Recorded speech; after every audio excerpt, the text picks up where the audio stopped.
Also, let me add that classrooms are actually the key to postering on university campuses. The reason I say that is, as you saw before, we were in the hallway, in a breezeway, where there's a lot of traffic that walks through the hallway. Yes, it can be a high-impact place, but so are these classrooms, because when you poster in a classroom, this poster can hang for an entire semester and not be touched and advertised for you. Not only that, is that this particular classroom could have, this particular hour has no class in it, but it could have 3 or 4 classes with 30 people in each, which would be 120 people a day. Now, in colleges, they have different time schedules in which people have classes. If you have class on Monday, usually you'll have a class on Monday, Wednesday, and Fridays. And there's also another segment of classes, Tuesdays and Thursdays is a different class. They're a little bit longer periods than you are on Mondays and Fridays, but there's always a consistently rotating class that's going to come in here and be exposed to these ads. And what's great is that in a classroom, they're going to sit here in class for an hour, 2 to 3 times a week. And as they're sitting here, there's times in the lecture, we all know it, that we get bored and our eyes start to wander, or a pretty girl over there, or a hot guy over here, and your eyes start to wander. Well, these headlines, especially this and this bold thing, are going to stand out off this wall, and these colors are going to attract people's eyes and attention. So they're going to see this, and that's what's going to draw them into this ad and come up and read the smaller text and pull a tab with them and take home. When they take this tab home, they're going to respond to you, and that is an opportunity for you to make a sale and make money. It's that simple. If you add it up, if this is hanging every day, and if one person every day tore a tab through the whole entire year, you'd have hundreds of responses for simply this poster being in this room.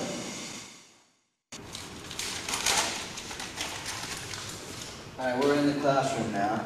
Beautiful board. This is how a normal board should really look like. Should be full of a bunch of posters. I'm going to put mine right next to the pencil sharpener. And if you're questioning why I have 2 different flyers I'm putting up, they're actually 2 different offers. And I suggest that once you get involved with our postering program and you become successful with one, you might as well get involved with some other programs that you can market at the same time. So when you pass through, you're not just marketing one, you're marketing 1, 2, 3, or 4. So if one doesn't sell, you've got a backup one and a backup one. And that way you're always generating some type of income for a different type of offer.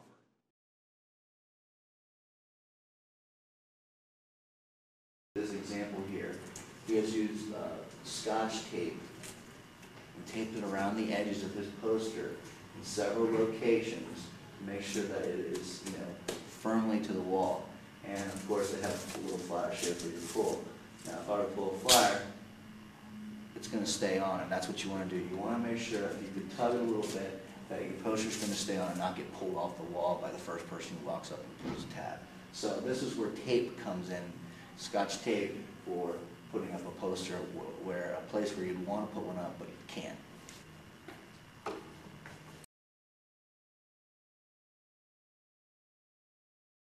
This classroom doesn't have a board in it.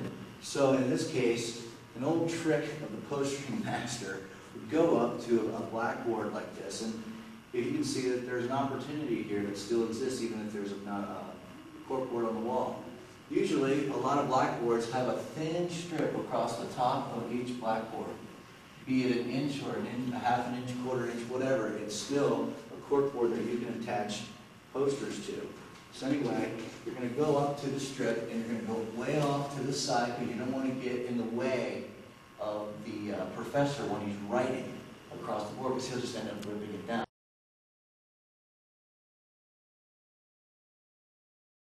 As you can see in this classroom, it's a little bit different than the normal classrooms, and every classroom creates a unique opportunity or has a different physical characteristic about it. In this one in particular, there is no pegboards, but as you can see, there's 2 flyers hung on a wall that you can stick it to. In this case, you basically want to hang out along with these posters. You really don't want to rip them down because it makes it look more credible that you put your poster up because there's others already there. And it's a good indicator that they'll hang there and get away with hanging there without being ripped down. So I'm going to go ahead and put my posters up. I'm not going to make it too thick, too many posters, because I don't want to waste my printing someone only gonna put like 2 in this situation like this.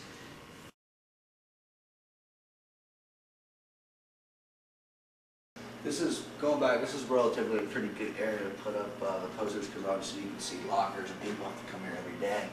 So eventually just about anybody who has a locker here is going to see one of these 2 posters. So those are, you know, if you have a situation like this, it would be a good place for you to put up a poster.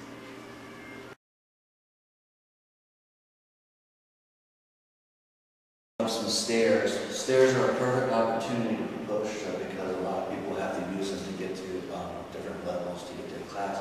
Anyway, at the top of the repair stairs, there's an opportunity right here to be able to put a poster for people coming down and coming up to see the poster. A lot of people obviously have to use stairs.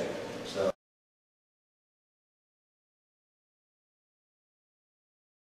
now we're outside walking around the university. And as you can see in the background, there's a kiosk, and those kiosks are gold mines. Basically, as you can see, that kiosk doesn't have too many flyers on it. We're going to walk over there, and we're going to put our flyers up in a certain manner that will attract attention. These are great boards, but they're very competitive during a normal school year because a lot of people know that a lot of people will be exposed to the board. So, there's a lot of competition. In this case, there isn't. But let's go over there right now and put up some posters.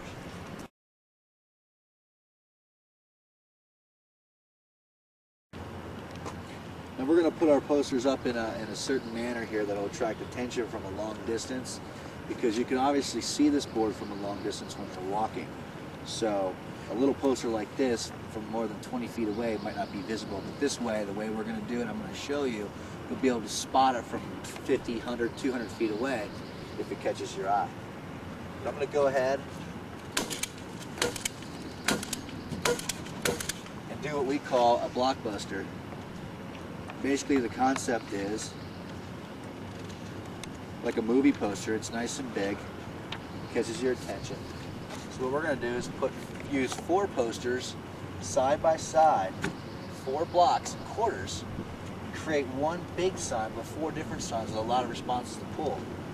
Because these responses, if they're seen, will be pulled back. Here's another example on the same board here. You'll see how there is a number of posters that make a statement that go right in a row. This is for a dog. And believe me, this concept for selling doesn't just apply to our own program. You can sell any type of service or product, or announce a meeting at your school if you're part of an organization or association, or if you're a fraternity. This is how you can pull response to people to recruit into your own organization. But as you can see, they have several posters that make a statement right across the line. You can't miss it. It totally sticks out. Multiple offers. You'll want to, I got my first offer here. I'll do my second offer. And if you ever have 2 offers like this, it's good to have 2 different neon colors, because obviously you can see when you look at this board, this neon color complements this neon color and vice versa. So they work off of each other.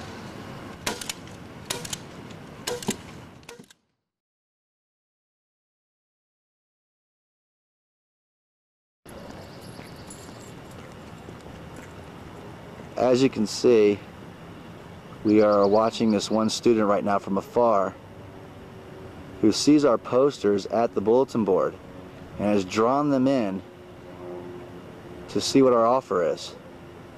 As you can see, the headline has caught him, and he's reading over the poster to see what the offer is. Let's see what he does. He basically took the tab. He's usually thinking about it, what he could use it for, or whatever reason he pulled the tab. Put it in his pocket and he walked away. There's the first tab pulled.